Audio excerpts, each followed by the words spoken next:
bien sûr le peuple, mais aussi en présence des délégués des pays amis.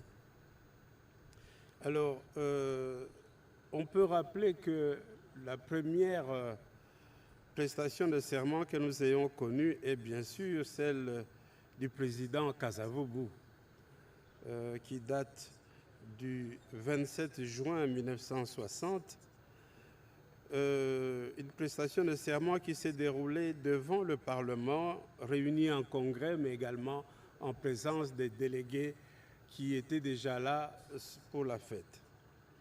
Il faut rappeler d'ailleurs à ce niveau, avant d'aller plus loin, que le scénario classique présente toujours au moins 3 moments. Le premier moment, c'est évidemment le rappel introductif de la Cour constitutionnelle et qui porte sur 2 éléments. D'abord, les résultats électoraux, mais aussi les dispositions constitutionnelles relatives à la prestation de serment. Vient alors la partie essentielle de la cérémonie, c'est-à-dire la prestation de serment. C'est à partir de ce moment-là que le candidat devient président. Donc, le président virtuel devient un président réel si la Cour constitutionnelle accepte son mandat. À ce moment-là, il y a alors 21 coups de canon. On pourra revenir sur la signification, si ça vous intéresse, de ces coups de canon, depuis quand existe cette tradition et pourquoi 21. Donc voilà ce qui se passe. Donc après Kasavubu, très rapidement, nous avons eu évidemment en 1965, le 24 novembre, tout le monde sait qu'il n'y a pas eu de prestation de serment, puisqu'il y a eu un état d'exception déclaré tout de suite, et puis finalement les pouvoirs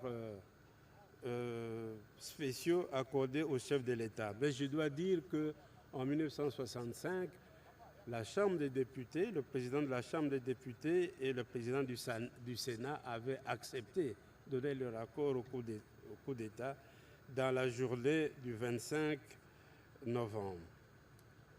Il y a eu alors les prestations de serment de la période Mobutu, d'abord en 1970, à la fin de son premier quinquennat, et cela a eu lieu au stade du 20 mai, qu'on appelle aujourd'hui le stade Tata Raphaël. Ensuite, en 1977, après le premier septennat, ça a eu lieu à Nsélé, et puis en 1984, au Palais du Peuple. Ensuite, nous avons eu la grande cérémonie du 29 mai 1997, qui a eu lieu ici même au stade des Martyrs. Peut-être qu'on pourrait à l'occasion revenir sur l'appellation exacte de ce stade, qui est le stade des Martyrs de la Pentecôte, en souvenir des 4 personnalités qui ont été pendues ici, Évariste Kimba, Nani Jérôme, Emmanuel Bamba et Alexandre Mahamba. Prestation de serment qui a eu lieu ici même. Le 26 janvier 2001, nous avons eu la première prestation de serment de Joseph Kabila, du jeune Joseph Kabila à 29 ans, qui a eu lieu au Palais du Peuple. Là, Mzé, c'est le 29 mai 1997. Ça, c'est Mzé, Laurent Désiré Kabila. 26 janvier, c'était donc le premier serment de Joseph Kabila. Le 6 décembre 2006, ça a été vraiment l'apothéose. Prestation de serment vraiment grandiose parce que ça marquait en fait la naissance de la Troisième République. Et je pense qu'il y a eu même une quarantaine de délégations extérieures qui sont venues pour cette cérémonie. Le 20 décembre 2021, nous avons eu la dernière prestation de serment du président Kabila, Joseph Kabila, qui a eu lieu en 2011, 2011.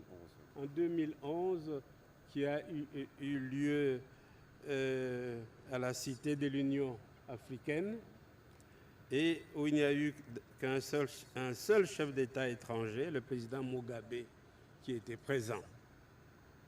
Enfin, nous avons eu le 24 janvier 2019 la première prestation de serment du chef de l'État, Félix-Antoine Tshisekedi. Voilà un peu un parcours de ce qu'il y a eu pour que vous ayez ça en tête avant de poser éventuellement vos questions. Voilà, avant qu'on arrive aux questions, je voudrais, en accord avec la technique, revenir sur une investiture ou une prestation de serment du maréchal Mobutu. Moi, Mobutu Sese Seko Kukumbendu Wazabanga, élu président du mouvement populaire de la Révolution et de droit président de la République, je jure d'observer la Constitution et les lois de la République du Zaïre. Au nom du peuple zaïrois, dont nous sommes les témoins en vertu de la Constitution, et en notre nom personnel. Prof, c'était en quelle année cette cérémonie de souvenir? C'était donc en 84, pour retrouver la date. 84, beaucoup n'étaient pas nés encore. 84, la dernière prestation de serment qui a eu lieu au Palais du Peuple. Voilà. Avec la technique toujours, on va regarder la prestation de serment de Mzee Laurent Désiré Kabila.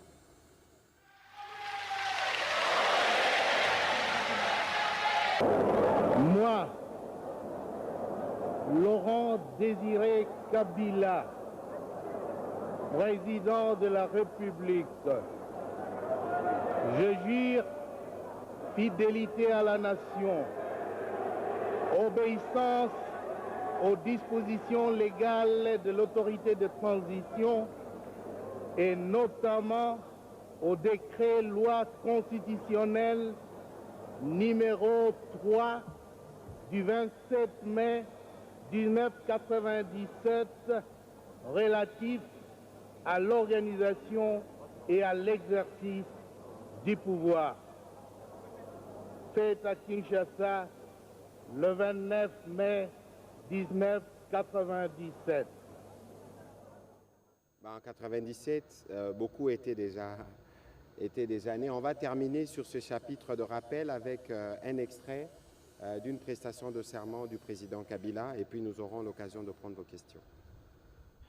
Je jure solennellement devant Dieu et la nation d'observer et de défendre la Constitution et les lois de la République, de maintenir son indépendance et l'intégrité de son territoire, de sauvegarder l'unité nationale, de ne me laisser guider que par l'intérêt général et le respect des droits de la personne humaine, de consacrer toutes mes forces à la promotion du bien commun et de la paix, de remplir loyalement et en fidèle serviteur du peuple les hautes fonctions qui me sont confiées. Voilà, donc on a essayé de revisiter l'histoire parce qu'il est important de situer le moment que nous vivrons demain dans le contexte. Vous étiez témoin en 2019 et vous serez témoin demain en 2023 de ce que sera pour nous une cérémonie historique qui marque les démarrages du mandat présidentiel. On va commencer, professeur, avec cette série de questions. Nous pourrons être rejoints plus tard par le chef de la police provinciale qui nous parlera des dispositions sécuritaires qui sont prises, notamment en termes d'accès au stade, mais aussi en termes en tout cas pour ceux qui viendront au stade, de quoi vous devez vous munir pour faciliter justement la tâche à la sécurité qui est particulièrement mobilisée pour l'événement. On va commencer cette série avec M. Martin Moudimbi.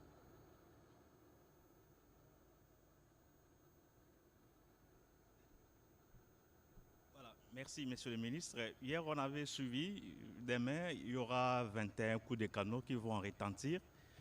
Je voudrais vraiment avoir les cœurs nets. Si nous étions du côté du Palais de la Nation, les tirs des canons allaient se diriger du côté du fleuve. Mais ici, nous sommes en plein cœur de la commune de Kinshasa. En face, c'est la commune de Kasavubu. Rassurez-nous, les tirs partiront dans quelle direction? Alors, je ne suis pas expert en balistique pour vous expliquer les directions de tir et ni comment ça va se faire, mais vous savez qu'il y a dans l'armée des spécialistes sur le sujet et que si c'est un processus qui est codifié, je serais d'ailleurs curieux d'entendre l'avis de l'historien sur ce pourquoi il y a ce rite qui accompagne, mais j'ai discuté tout à l'heure avec le commandant de la garde républicaine qui m'a rassuré que toutes les dispositions ont été prises. Il y aura un grand bruit, effectivement. Tout ce qui est vitrerie dans la périphérie de la zone où les coups de canon seront tirés peuvent être endommagés, mais en tout cas, les dispositions sont prises pour qu'il n'y ait aucun risque. Et vous savez qu'on ne va pas, en utilisant les canons en centre-ville, on ne va pas y mettre la projectile ou le projectile, la bombe qui va, le canon qui peut exploser, mais il y aura sûrement beaucoup de fumée et grand bruit pour accompagner justement le moment où le président de la République prend les symboles de pouvoir, parce qu'il prendra en ce moment-là la commande aussi de forces armées de la République démocratique du Congo. Peut-être, professeur, vous pouvez nous dire pourquoi la symbolique des coups de canon? Eh bien, contrairement à ce que cela puisse paraître, les coups de canon symbolisent la paix. Et c'est une tradition moyenâgeuse qui faisait que, et c'est lié d'ailleurs à la navigation. Lorsque un bateau accostait, arrivait auprès d'une ville, avant d'accoster, eh bien, le bateau vidait ses canons des bombes disponibles. Et comme il y avait habituellement 7 canons, le bateau tirait 7 bombes, signifiant qu'il n'y avait plus rien. Mais lorsqu'on a amélioré la navigation, finalement, chaque canon tirait 3 balles, ce qui faisait 3 bombes. 3 bombes fois 7, ça faisait 21. C'est ça l'origine du chiffre 21. Et dans la tradition française, déjà lors du Premier Régime, c'est-à-dire au temps de la royauté, lorsqu'un roi mourait, on tirait, figurez-vous, 101 coups de fusil, de canon, pour marquer la naissance du nouveau roi. Mais en 1958, le général de Gaulle avait décidé qu'on revienne à la logique moyenâgeuse de 21 coups de canon. C'est comme ça que pratiquement de manière universelle, on utilise toujours les 21 coups de canon. Donc ce n'est pas pour la guerre, c'est pour manifester justement le signe de la paix. C'est-à-dire que le canon est vidé de son contenu. Il n'y a plus rien. Maintenant, nous allons vivre une ère de paix. Voilà, et donc pour petit rappel par rapport à la cérémonie de demain, elle se déroulera en 3 phases. Il y a la phase justement de l'accueil du président de la République, parce que c'est une cérémonie fastueuse.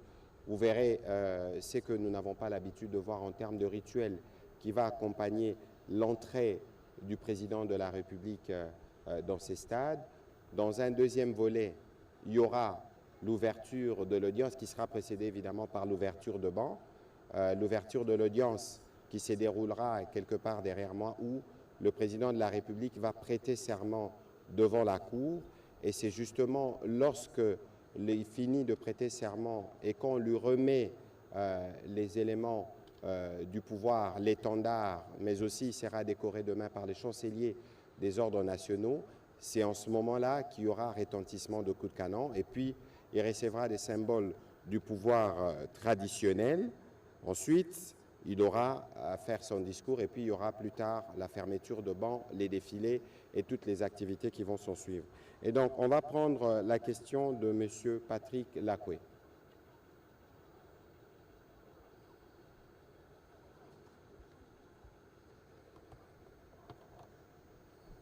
Merci pour la parole, professeur. 2 petites questions. La première, c'est qu'il y a eu plusieurs présidents qui ont prêté serment. Ils ont eu à faire des discours après leur prestation de serment et selon l'histoire, est-ce que les mots, les engagements qu'ils ont eu à prononcer devant la nation et toute l'assistance, est-ce que dans l'exécution de leur pouvoir, ils ont respecté ces engagements-là? Deuxième question, quelle est la symbolique de la présence des différents... Excusez, quelle est la symbolique de la présence des délégations? Pourquoi la présence des délégations? Voilà. Professeur, peut-être qu'à la lumière de l'histoire, vous pouvez nous éclairer dans le présent. Bon, est-ce que les discours d'investiture, qui sont en fait les discours de présentation du programme, sont nécessairement appliqués à la lettre? Bon, mais ça, c'est une question sur laquelle on ne peut vraiment pas répondre oui et non. Vous savez bien que sur le plan humain, il y a ce qu'on propose et puis il y a finalement les faits même. Donc, il n'y a pas toujours coïncidence exacte, je dirais même, vraiment, c'est pas vrai, mais je crois que c'est au moins l'intention qui est présentée et l'opinion publique peut d'ailleurs, pendant les 5 ans, n'est-ce pas, faire des observations ou critiquer le pouvoir en place, le président en place, en fonction de ce qui sera dit à cette occasion. Donc c'est un exercice normal de démocratie qui démarre à cette occasion. Les délégations extérieures me paraît quelque chose qui s'impose parce que un chef d'État prend l'engagement devant sa population, mais en présence des témoins qui sont des collègues, des partenaires extérieurs qui voient, qui entendent, qui enregistrent ce qui sera dit et qui sera fait. Et donc c'est variable. J'ai dit ici qu'à certains moments, il y a eu beaucoup de délégations, à d'autres moments, peu de délégations. Tout ça, c'est significatif déjà dans la façon d'appréhender l'avenir et l'événement. Voilà, de toute évidence, sur la présence d'autres chefs d'État, parce que la République démocratique du Congo est un État parmi des États. Et dans les rituels qui est les nôtres, ce coutumier, parce que vous voyez aussi, par exemple, le président de la République s'est déplacé pour aller assister aux investitures d'autres collègues. C'est un grand moment où, par exemple, demain, le président de la République ne va pas seulement se prononcer pour des questions qui nous concernent, nous, ses compatriotes congolais, mais son discours sera aussi particulièrement scruté par ceux qui viennent de l'Afrique et par ceux qui viennent du monde, parce qu'il s'agit ici de la République démocratique du Congo. Et en tant que tel, comme pays central au cœur du dispositif continental africain, au cœur des enjeux mondiaux, il est évident, et c'est ce qui explique d'ailleurs la multiplicité des délégations pour participer à ces grands moments, parce que c'est de l'avenir de la République démocratique du Congo que dépend l'avenir de la région et de certains autres pays d'Afrique, notamment lorsqu'il s'agit de parler des enjeux du climat. Vous voyez que c'est des enjeux qui concernent d'autres pays. On va prendre la question de M. Christopher Ochokum.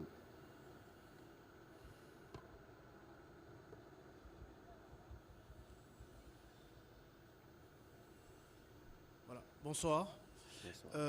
La question pour le professeur historien Dayouel, c'est de savoir pourquoi avoir autant déplacé cet événement dans l'histoire. Vous avez cité différents présidents, il y avait différentes places, Palais du Peuple, Cité de l'OUA, Stade de Martyrs, contrairement à d'autres pays. Est-ce que ce n'est pas un peu plus fort dans la symbolique que tous les présidents se livrent au même exercice, au même endroit à chaque fois? Et au ministre de la communication, le porte-parole du gouvernement, le fait est que nous n'avons plus vu des défilés militaires depuis très longtemps, en présence du président de la République, bien évidemment. Est-ce que, vu le contexte de notre pays, il y a un message particulier que vous voulez lancer à l'opinion, au monde, aux voisins, à l'occurrence? Bon, écoutez, il y a eu un défilé récemment, je pense au cours de la cérémonie de la prise d'armes du chef d'état-major général, parce que c'est les rituels qui accompagnent. N'oublions pas N'oublions pas que demain, c'est l'investiture du président de la République qui est en même temps commandant suprême de forces armées de la République démocratique du Congo. Il va de soi donc que l'état-major général lui présente, de par la symbolique, une représentation de l'armée que le président de la République est censé diriger. Les messages, évidemment, tout le monde peut capter les messages tels que suivant le bord où il se trouve, mais l'idée ici, c'est de montrer que le président de la République peut jouir de la plénitude de ce pouvoir à partir de ce moment-là où il vient de les recevoir officiellement. Et donc, c'est un rituel sur lequel peut-être qu'alors on va demander, à l'occasion du 30 juin ou des journées commémoratives, d'organiser d'autres défilés. Pourquoi pas? Nous avons le troupe, nous avons les matériels qu'il faut. Ce serait aussi bien pour que le Congolais puisse s'habituer à ces exercices. Voilà, professeur. La réponse à cette question est bien simple. C'est que la disponibilisation des infrastructures n'a pas toujours été la même. Au temps du président Kasavubu, nous disposions de ce que nous appelons maintenant le Palais de la Nation, la salle disponible, la salle qui est là, c'est là que tout s'est tenu. Et le Palais du Peuple n'a été disponible qu'à partir des années 79. Ça n'existait pas avant. Et le stade des Martyrs ici, c'est en 94, pas avant. Donc voilà pourquoi on a eu à changer de place. L'Union africaine, c'est en 1966. Bon, là, il y avait de la place. Le stade de Tata Raphaël, au moins ça existait depuis la période coloniale. Nsélé vers les années 73. Donc vous voyez comment les infrastructures ont changé. Donc on peut espérer et dire que désormais, puisque nous avons le palais, nous avons le stade des Martyrs de la Pentecôte, que ça sera toujours ainsi, ici. Encore que nous pourrions avoir dans la suite un stade beaucoup plus prestigieux, beaucoup plus important que celui-ci. Et alors probablement que dans la suite, ça pourrait se déplacer. Voilà. Je dois aussi dire que nous n'avons pas encore vraiment le bâtiment où il y a les institutions parlementaires. Le palais du peuple n'est pas encore vraiment le bâtiment devant abriter le Sénat et l'Assemblée nationale. Donc, quand on aura probablement construit cela, il y aura encore des placements, probablement. Et peut-être la Cour constitutionnelle, quand elle aura son bâtiment, probablement aussi que ça pourra aller là-bas. Voilà ce qui se passe. Voilà, on va prendre la question de M. Freddy Chioyo, puis ce sera Paul Matendo. Monsieur le ministre, une question à vous deux. On sait qui seront demain ici dans ce stade. Le décor est planté, c'est très beau à voir. Mais on a appris que l'ancien président a décliné l'offre de ne pas venir ici au stade de Martyrs. Un commentaire de la part de l'historien et du ministre de la Communication, du gouvernement, est-ce que ça ne crée pas une désharmonie? On a un président en vie, un ancien président en vie, et c'est lui, son successeur, qui est là. Prête serment, lui n'est pas là. Quelle image on donne à l'international? Je ne suis pas au courant, je ne sais pas par quel canal cela a été dit, mais hier, je crois que les propos du haut représentant ont été très clairs. Des invitations ont été lancées. S'il y a une indisponibilité, ça se justifiera, mais je pense qu'ici, ça ne sert à rien de vouloir revenir sur une forme de polémique, parce que nous sommes dans un rituel républicain. Et les rituels républicains l'ont été fait, et je pense aussi par les canaux dans lesquels les invitations ont été transmises, s'il y a une indisponibilité, cela se fera par ces canaux. Je ne pense pas que cela nécessite de commentaires particuliers de notre part. On va prendre la question de Paul Matendo.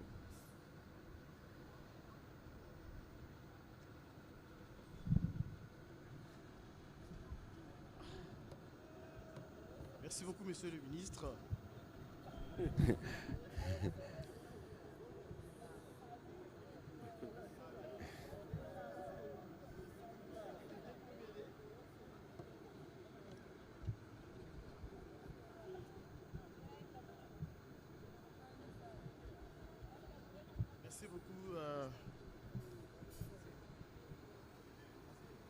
Merci beaucoup.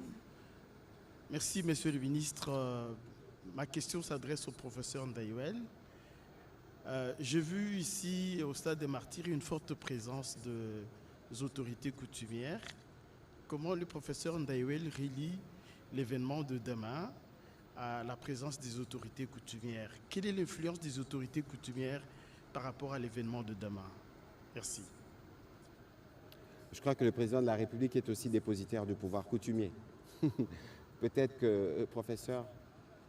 Bon, je ne sais pas comment répondre à cette question. Je peux vous dire que la cérémonie de prestation de serment est comparable à des cérémonies religieuses. Au demeurant, quand j'ai dit 21 coups de canon, j'aurais dû dire 7 fois 3 coups de canon, le 7 étant un chiffre sacré. Donc, dans le cadre ecclésiastique, par exemple, avant de prêter serment, si c'était dans les rituels catholiques, on chanterait les litanies. C'est-à-dire, on ferait appel à tous les ancêtres religieux qui lui donnent la force d'exercer le pouvoir. C'est ce qu'on fait. Et dans le cas en présence, il y a quelque chose de similaire, c'est-à-dire que le président de la République puisse être la personne qui symbolise l'ensemble du pouvoir coutumier dans sa diversité. Ce pouvoir coutumier est maintenant détenu ou exercé ou présenté par lui. Donc c'est un essai d'explication, hein, mais sinon on utilise d'ailleurs les chefs coutumiers dans plusieurs manifestations, chez nous, pas seulement en ce qui concerne les prestations de serment, mais je trouve ça très beau qu'ici on puisse les associer, non pas simplement pour faire du folklore, faire de la musique, mais vraiment pour symboliser un pouvoir de type différent que celui qui est conféré au chef de l'État par les élections, qui est un pouvoir de type traditionnel qui lui est donné. Évidemment, c'est aussi une manière de donner de la place à notre culture, parce que les chefs coutumiers représentent nous tous, ce que nous sommes. Ils viennent de toutes les 26 provinces et de ces points de vue, c'est aussi bien de montrer justement, parce que nous parlons de tous unis pour la RDC, qu'il y a cet élan d'unité autour du commandant suprême, à la fois de forces armées de la République démocratique du Congo, de la police, du magistrat suprême, et je pense aussi que c'est les chefs coutumiers suprêmes. Alors, on va, parce que le vice-premier ministre, ministre de l'Intérieur, est aussi dans les cas de ses attributions en train de circuler, et il est avec nous au stade de Martyrs. Je voudrais peut-être lui donner la parole quelques minutes. Il va peut-être, professeur, quelques minutes. Nous allons donner la parole au vice-premier ministre, ministre de l'Intérieur, qui pourra nous dire quelles sont les dispositions qui sont prises notamment au plan sécuritaire dans la ville de Kinshasa, mais aussi à travers l'intérieur du pays. Évidemment, il y avait la question, sûrement que Madame Rachel voudrait y revenir. Est-ce que les opposants vont marcher demain ou pas? La personne habilitée est à ma droite et c'est elle qui pourra nous donner réponse. Monsieur le vice-premier ministre, bonsoir. Bonsoir. Nous vous arrachons de votre travail d'itinérance ici au stade de Martyrs, parce que demain il y a un événement historique, un grand événement. Mais qu'est-ce que vous pouvez nous dire aux Congolais qui nous suivent ce soir autour des dispositions qui ont été prises par vos services pour assurer la sécurité, la sérénité au cours de la manifestation de demain, mais aussi pour s'assurer que les Congolais, partout où ils se trouveront, pourront communier avec ceux qui seront au stade de Martyrs. Vous avez la parole. Oui, merci, chers collègues. Je voudrais dire au peuple congolais que demain, c'est une journée de la fête. La journée de la fête parce qu'on va consacrer celui que le peuple avait voté massivement. Ça doit être une journée de la fête qui ne doit connaître aucun trouble. Toutes les dispositions sécuritaires sont prises, toutes les forces de défense et de sécurité de la République sont en alerte. Et je pense que chacun doit se sentir en sécurité. Ceux-là qui voudraient venir au stade, ils peuvent venir. Il y a des endroits réservés pour ceux qui détiennent des invitations.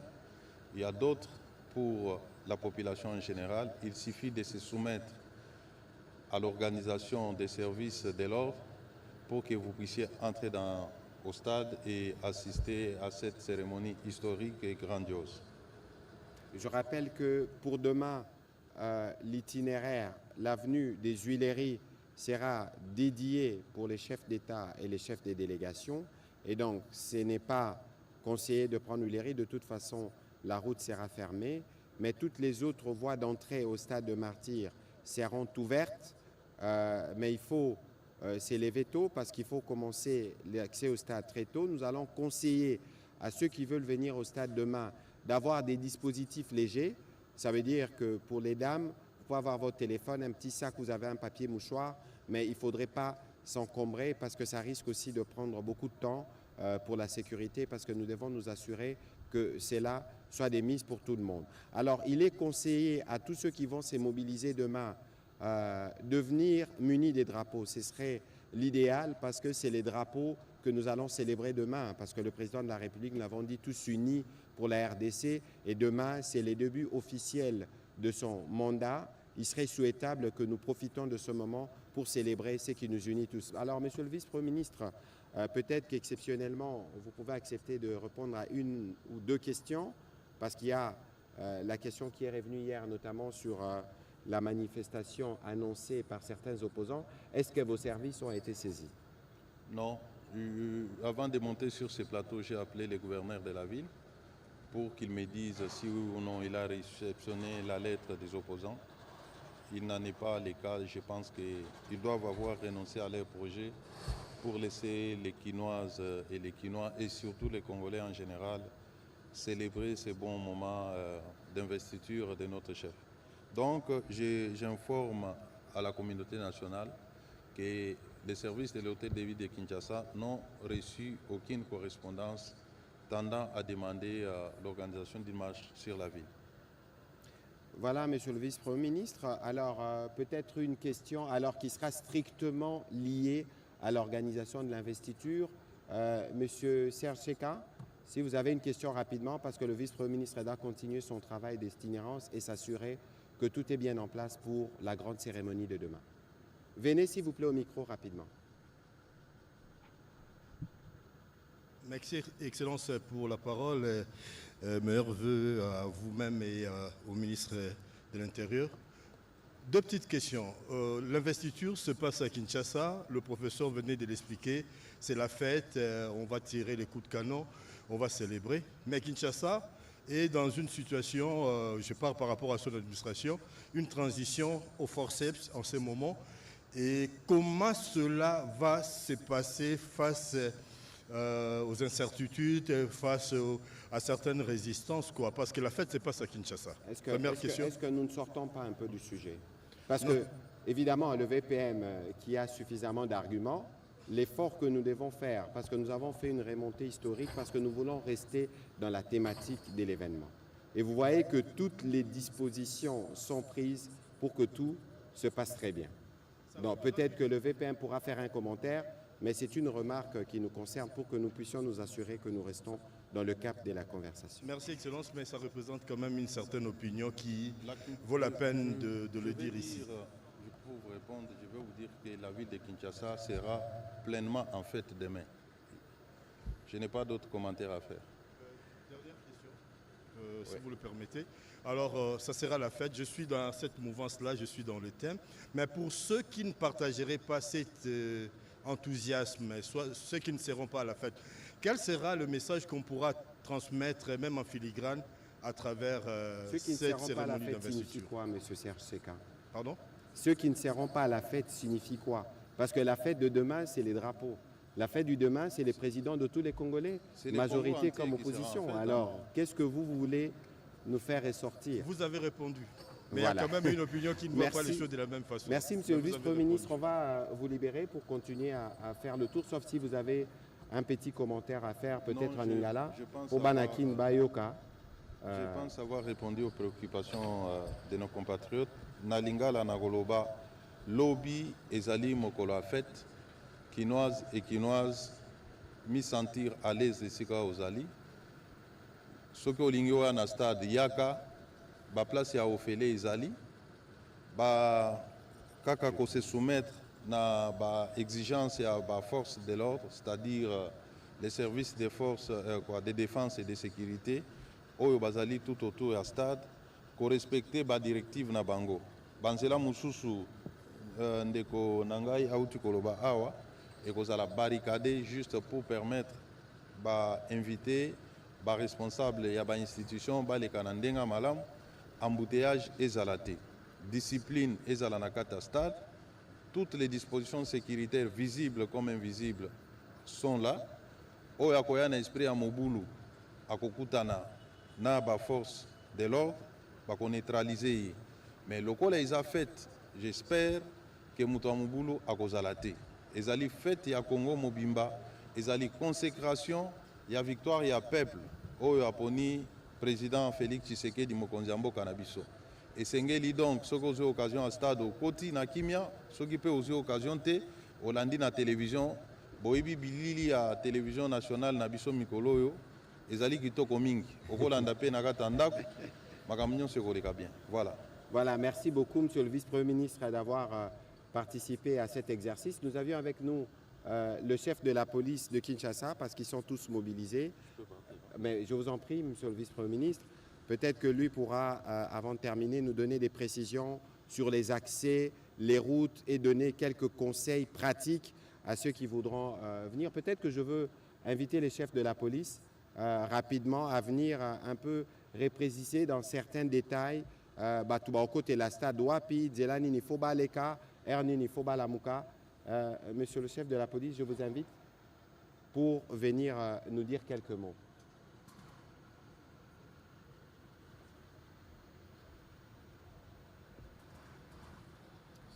Voilà, merci beaucoup. Vous avez la parole pour nous rassurer. Banzelani ni Batubaro Leka. Baya stade Ernini, Bakokote la porte Nini, Biloko Nini, Mama, il faut bazala nangote na basak. Comme ça, on est sûr que lobby, ba disposition nyoso et zoami. Merci, Excellence, pour la parole. Pour la lobby, ndenge ministre tutelle la Koloba, banzela nyoso eza polele pour na bakinois, excepté Willery, où eza dédié na bak officiel.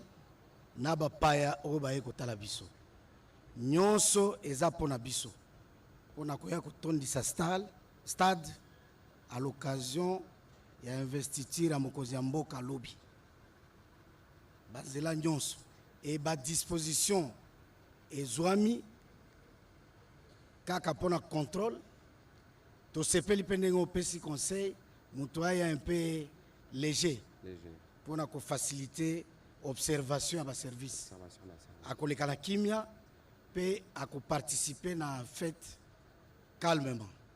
Voilà, merci beaucoup mon général na ba explication au PCI. Je pense que bateau bazolanda biso nandaku bazolanda pe ba ebi ndenge ni barosala siko batu ba ya lobby ernini bino ba porte au fungwama ernini na stade porte pino pona biso ba service ezo fungwama d'ici là 0h toza déjà. À partir de 6h, nous avons déjà dans le stade. Et nous avons déjà pour encadrer, c'est-à-dire pour canaliser la population. Nous avons fait fête ezaya bango. Babe bisangote, bakota na kimia, police ezali wana pour encadrer bango. Soko moni bapaya ndenge baza kokota et kozala lokumu bamoni bomoko na kati na biso. Fauteur de troubles nyonso nde wana akokuta na biso parce que tout déployé na ba avenue na ba quartier pe okolamuka na tongo moni disposition wana c'est pour les mauvais citoyens mais aux bons citoyens oye na stade à tout moment comme ndenge tolobi wana à partir de 6h. Voilà, merci beaucoup pour toutes ces précisions. Je rappelle le conseil demain, munissez-vous de vos drapeaux. parce que nous allons célébrer la République démocratique du Congo. Atorola Tanayo costume, Atorola Tanayo vareuse, Meler Okoyana stade, Yakana Drapona. Merci beaucoup pour ces éléments. Vous avez vu que tous les détails ont été passés au peigne fin pour nous assurer que demain, tout se passera dans la sérénité. Ozana moi Lilobasuka, mon général to Lobi Ekoki. Merci beaucoup. Alors on va prendre, professeur, des dernières questions. Ce sera Madame Rachel Kitita, Madame Ekambo et Monsieur Eric Izami pour terminer.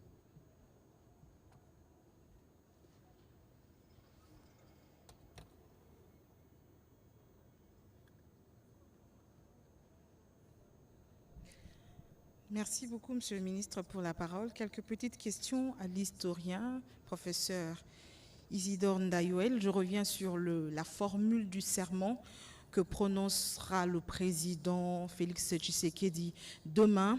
Donc, avec le temps, si j'ai reçu ou réécoute les prestations des serments, la formule change d'un président à un autre. Pourquoi? Quels sont les éléments qui entrent en compte pour que cette formule de prestation de serment puisse changer? Est-ce que demain, le président Félix Tshisekedi prononcera exactement la même formule de serment que celle prononcée en janvier 2019? Deuxième petite question, toujours à l'historien. Vous connaissez trop bien l'histoire plus que nous. Qu'est-ce qui fera la différence entre la cérémonie de prestation de serment de demain et les prestations des serments antérieurs? En quoi réside la différence? Aussi une question, c'est qu'à l'école, on apprend l'histoire, on a appris les pères de l'indépendance. Certains professeurs nous parlent et parlent à nos enfants de père de la démocratie, de père de l'alternance. Et si demain, il faut enseigner l'histoire de la RDC, Félix Tshisekedi inclus, de quel président parlera-t-on? De quel président est-ce que les enseignants vont enseigner nos enfants à l'école? Père de la démocratie, père de l'indépendance, il sera le père de quoi? Comment on va finalement le catégoriser s'il faudra l'enseigner demain? Et puis une question porte-parole du gouvernement. Demain, c'est un jour de fête, comme vous le dites. Les Quinois viendront en masse. Il y a des délégations qui sont venues des provinces aussi. Est-ce que vous avez pensé, par exemple, à des points d'approvisionnement d'eau? Et comme c'est une journée de fête, est-ce qu'on va manger ici? On va danser? On va boire? C'est un jour de fête.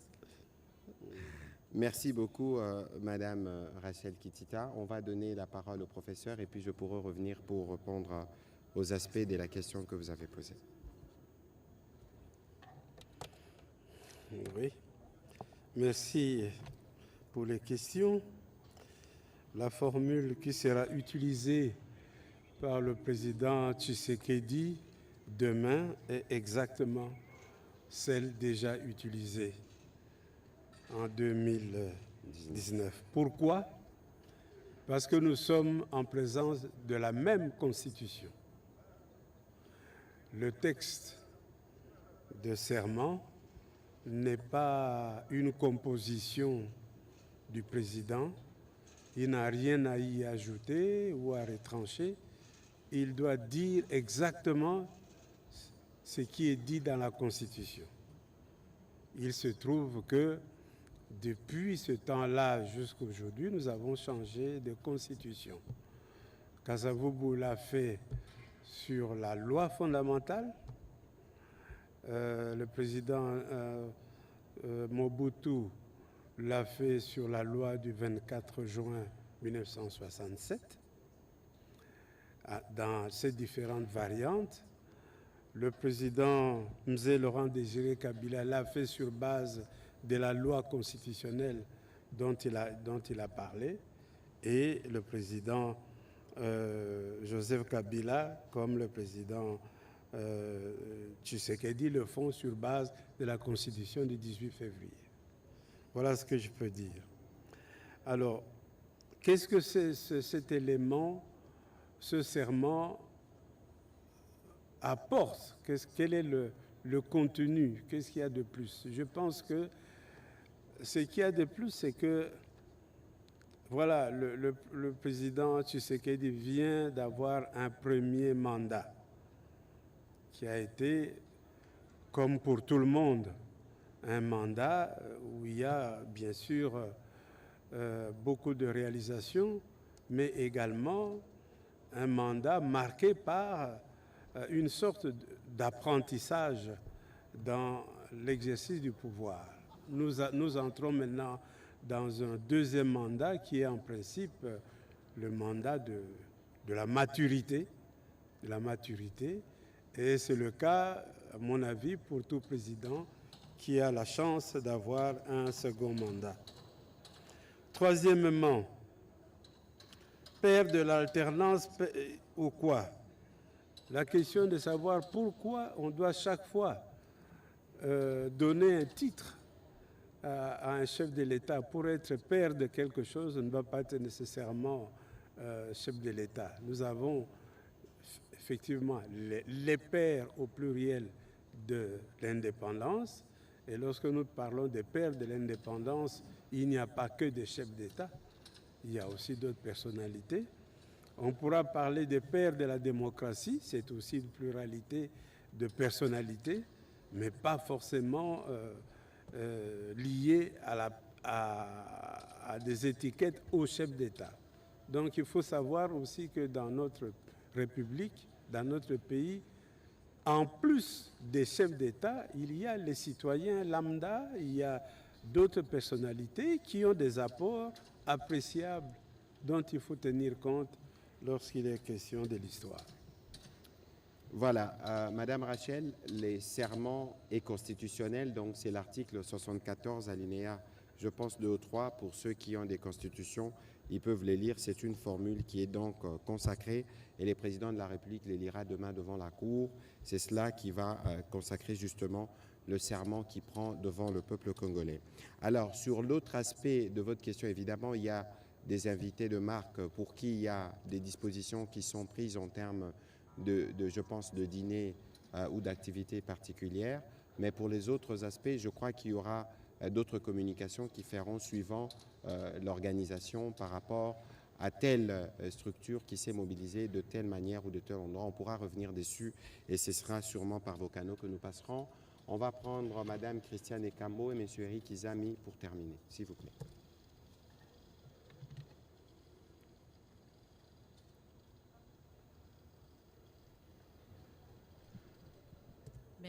Merci, Excellence.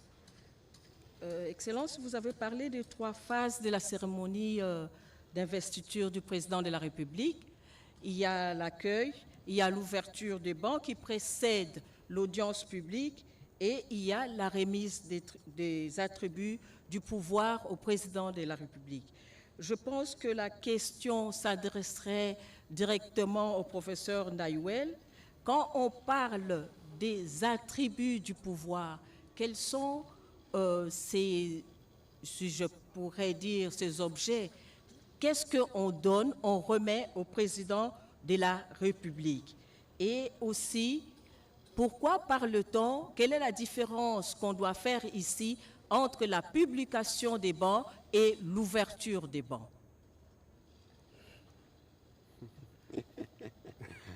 Alors, c'est une question qu'il faut poser aux militaires. Bon, je ne pense pas qu'il s'agit forcément de la même chose. Publication des bancs, ça nous rappelle l'Église qui fait des avis pour le mariage. L'ouverture de bancs, je crois qu'à chaque fois que le président de la République arrive à un endroit et qu'il doit participer à une cérémonie ou prendre la parole, il y a ces rituels qui l'accompagnent. Je pense que les militaires, nous les avons nombreux sur cet endroit. Peut-être qu'ils pourront nous répondre de manière plus précise à propos.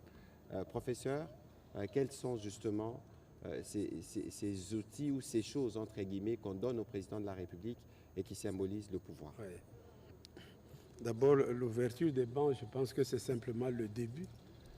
Sur le plan militaire, c'est le go d'une activité militaire. Bon. Quels sont les attributs du pouvoir? Ce sont des attributs à la fois simples mais hautement symboliques. Il s'agit du drapeau, nationale, il s'agit de la Constitution. Ces deux éléments constituent la base des attributs du pouvoir. Le drapeau, qui est donc... on lui donne le pays par le drapeau, par cet élément, et la Constitution, c'est la loi des lois qui symbolise justement l'institutionnel du pays, l'organisation du pays, mais également l'espérance de la population.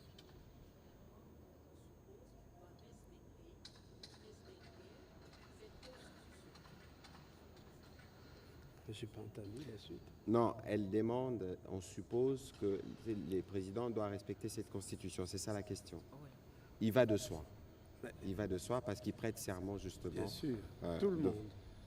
Tout le monde est censé respecter la constitution, surtout, évidemment, le premier des citoyens.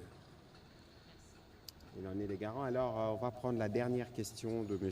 Éric Izami. Merci, Excellence, de la parole. Mes questions s'adressent au professeur Ndayouel Eziem Isidore. Ce que nous allons vivre demain, c'est le résultat de ce qu'a été le reflet des élections du 20 décembre 2023. Et à l'issue de ces élections, ou consultation de la population, il s'est avéré que le chef de l'État a obtenu 73,47%. Alors je voudrais piquer ma curiosité pour savoir, au cours de l'histoire, quel est cet autre chef d'État de notre pays, en commençant par Kassavou jusqu'à Félix-Antoine Tshisekedi, qui a eu 73 ou au-delà. Deuxième question, vous avez parlé du pouvoir, vous avez parlé de ce que fera demain la Cour constitutionnelle, vous avez parlé de l'autorité traditionnelle, mais je voudrais connaître la vraie partition que jouera demain la chancellerie des ordres nationaux, où à l'époque on évoquait le nom du général Kouloufa Lumbindo. Aujourd'hui, je ne connais pas si c'est qui est là-bas. Il était là, le général Diatezou Loa. Il était là tout à l'heure pour les préparatifs de demain. Informez-vous, M. Éric Izami, et vous aurez son nom. Alors, professeur? Je pense que c'est surtout des questions à vous, Monsieur le ministre, parce que moi, je ne sais le problème des chancelleries, des chanceliers des ordres nationaux. Je ne sais pas. C'est une innovation intéressante, mais je n'en connais pas les éléments. Et en ce qui concerne les résultats électoraux, alors il faut vraiment refaire le point, parce que les systèmes ont été différents. Nous avons connu des systèmes différents. D'abord, où le président de la République est élu au Parlement, c'est un premier élément. Des éléments où le président de la République est élu dans le cadre des partis uniques, ça c'est avec Mobutu. Et puis nous avons eu un moment où le président est élu au second degré. Et finalement nous avons la période où maintenant le président est élu suivant les prescrits actuels de la Constitution, où il n'y a qu'un tour. Donc la comparaison n'est pas si aisée. Il faut vraiment s'asseoir et voir les différents éléments. Je ne peux pas vous dire là, comme ça. Si je devais vous répondre, je dirais, mais bien sûr, Mobutu avait 98%. Donc voilà. Je peux vous dire ça. OK. On rappelle même qu'il y avait des votes par applaudissement. Mais ce qu'il faut noter, c'est que depuis 2006, c'est le président qui a obtenu le plus de suffrages. En 2006, il y avait 2 tours. Je pense qu'il y avait 44% pour le président Kabila au premier tour et 58%, je pense, au deuxième tour. Et puis, il y a eu 2011, où le président Kabila, je pense, avait 42%. Et puis, il y a eu 2019, où le président avait 38%. Et puis, il y a 2023, où il a fait 73,34% avec les records du nombre des députés obtenus pour l'Assemblée nationale. Ceci est plutôt une grosse responsabilité. Le degré de confiance que les Congolais ont manifesté au président de la République. Et demain, autant c'est un jour festif, mais autant c'est un jour où le président de la République va devoir agir doublement, triplement, pour répondre aux besoins de Congolais qu'il a rencontrés durant la dernière campagne électorale. Et j'espère que tous les Congolais de tout le bord vont se tenir derrière lui pour lui apporter le soutien nécessaire tel que fait durant la campagne électorale et davantage d'ailleurs, y compris par ceux qui n'ont pas voté pour lui, parce que nous avons besoin d'avancer et de faire avancer notre cher pays, la République démocratique du Congo. Bien avant ma conclusion, professeur Isidore Ndaïwel, je vous remercie. Vous êtes une bibliothèque, un historien, et c'était important de marquer ces moments pour les jeunes générations, de rappeler justement l'histoire de notre pays parce que nous continuons son écriture. Quels peuvent être vos mots ou vos phrases pour terminer cet exercice? Bien, nos mots seraient de souhaiter d'abord au chef de l'État un fructueux mandat et souhaiter à l'ensemble de la population congolaise de pouvoir accompagner positivement ce second mandat afin que le Congo ait l'opportunité de connaître des avancées significatives au niveau de son développement et au niveau également de la protection de ses frontières et de son unité. Voilà, merci beaucoup, professeur. Donc, demain, nous allons assister justement au dernier acte, en tout cas pour ce qui concerne l'élection présidentielle, avec la prise effective du pouvoir du président de la République. Le Congolais l'ont massivement voté.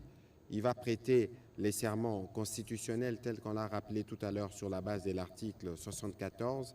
C'est une journée de fête, de célébration et du début d'une nouvelle ère qui va nous permettre autour du drapeau national et du président de la République de continuer nos efforts durant les quinquennats qui a commencé. Et demain, au-delà de tous les aspects qui vont caractériser ces moments, il y aura les discours du président de la République qui a un discours boussole qui va donner les grandes lignes de ce qu'il entend faire durant les 5 prochaines années devant les Congolais, mais aussi devant le monde entier. Et donc c'est un grand moment et demain, vous et nous serons témoins de l'histoire. Nakosilisa na lingala pona koloba, lobi ezaki mokolo, eza mokolo monene. Lelo toyambaki professeur Isidore Ndaïwel moko ya basava na biso, po abetela biso lisolo ya ba investiture ndenge ezalaka kosala makala.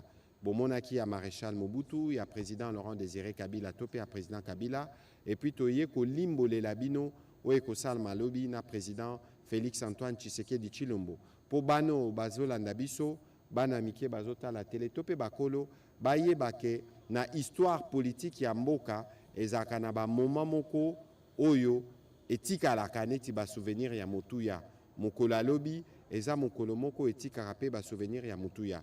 Yango toko senga, toko rappelé na ba Congolais o balingi koya lobi na stade de martyr, entrée eza ya ofele lo kwa kufuta ezate, soki bokomi bokoma tongo parce que ba disposition sécuritaire et kozala ya ba contrôle, mususu bokota mola pe mwandam bokotika véhicule parce que zone nyonso est une zone qui sera couverte pour des besoins sécuritaires. Boleka nzela wilérité waneza nzela batiki pour na ba invité de marque, il y a président de la République, tout ça les la biso banzela mususu potokoma nesika oyo. Biso nyonso to lata ndenge tokolata mekasi kobosa na drapeau na yote po mukolo alobi eza mukolo yo tozo sepela na mokonzi na biso bokomona lobi la mokonzi a prêter serment a kosimba drapeau. Yango nde lakisi penza responsabilité a komema. Lobi pe biso to mema ba drapeau to pepa pepango peka aboye. Lobi to simba na maboko to sala pe lo sambo parce que cérémonie et kobandana culte écuménique poto chanyonso to chape mandat sikozo banda pona président Félix Antoine Tshisekedi na maboko nzambe. C'est par ces mots que nous terminons cet exercice de redevabilité un peu tard. Merci à vous de vous être mobilisés parce qu'il faudra être ici demain tôt pour être les témoins de l'histoire, pour être ceux qui vont faire vivre aux Congolais qui ne seront pas au stade de martyr les détails de cet événement historique. Merci.